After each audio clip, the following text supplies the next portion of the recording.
We are back now with your weekly can't miss list. You already know this. It's a look at all the movies and shows that you just got to see this weekend.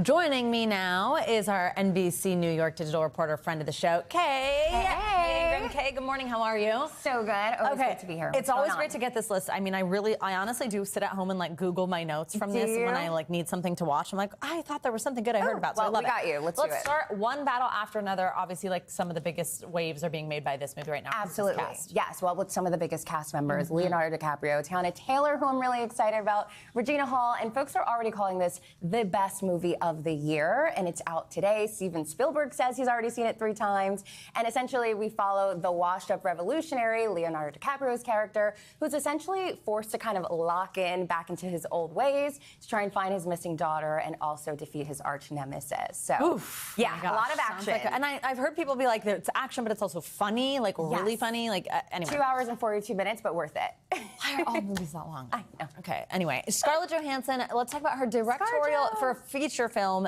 debut, which is a big deal. Absolutely, yes. It is her first feature film directorial debut.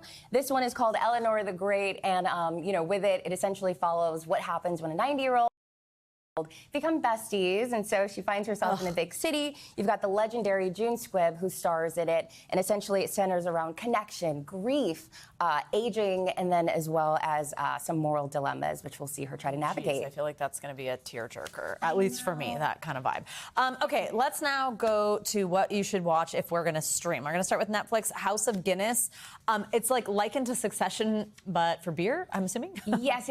So House of Guinness there is exactly that, except the Irish Times actually came out and said it's like Succession, but it kind of gets the historical facts maybe a little wrong. They take a generous heaping of some of the truth or not truths in there. So essentially, yes, it's what happens with the air. How much harm could you do about Guinness? Right. Well, listen, get creative with it. Maybe after a couple of beers, maybe the writers got a little, excited to fantasize. But yeah, so it's very loose, some of the retelling of that history, but it's drama, it's exciting, it's, who done it, who's gonna do it. All 8 episodes are out, but, since they're out, maybe you'll need that 4-pack or 2.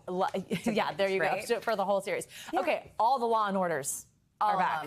All of them, and I'm so excited about it personally, because who doesn't love a Law and Order, right? And you're getting it back to back to back. So they're premiering on NBC, on Peacock. You've got Law and Order, you've got Law and Order SVU, Law and Order Organized Crime. And so if you've been waiting for a back-to-back moment, this is 8 o'clock, 9 o'clock, 10 p.m. every Thursday, And without giving away too much, of course, we've got Olivia Benson there. Wasn't forget like a big that shock moment or something? Like people are like freaking out about something that's just happened? Well, yes, no I won't give away too but much, but maybe someone's getting killed off. Maybe, I don't know. Okay, that was like kind of a spoiler.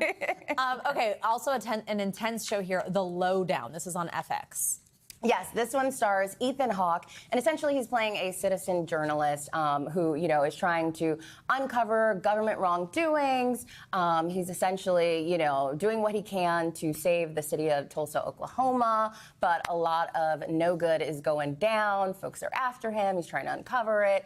You've also got, I think Peter Dinklage is also in this one, so also a lot of good stars to be found. Okay, so, a little bit of a lighter one. This is an Apple original film. I got to say, Apple, we know they like only invest in things that they can make absolutely it's gonna fabulous, be like the gorgeous. F1 movie, for example, right? So like anytime they do something, I just feel like it's such high quality. This is called but it's kind of like near future sci-fi. Is that right? Yes, near future sci-fi. It's kind of giving Black Mirror, if ever you binge those shows.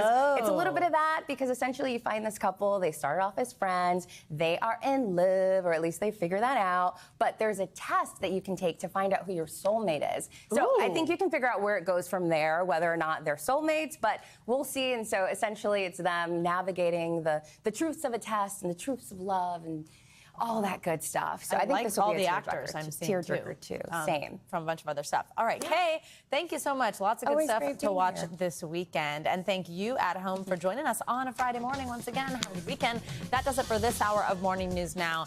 Don't go anywhere though. Stay with us. The news continues right now.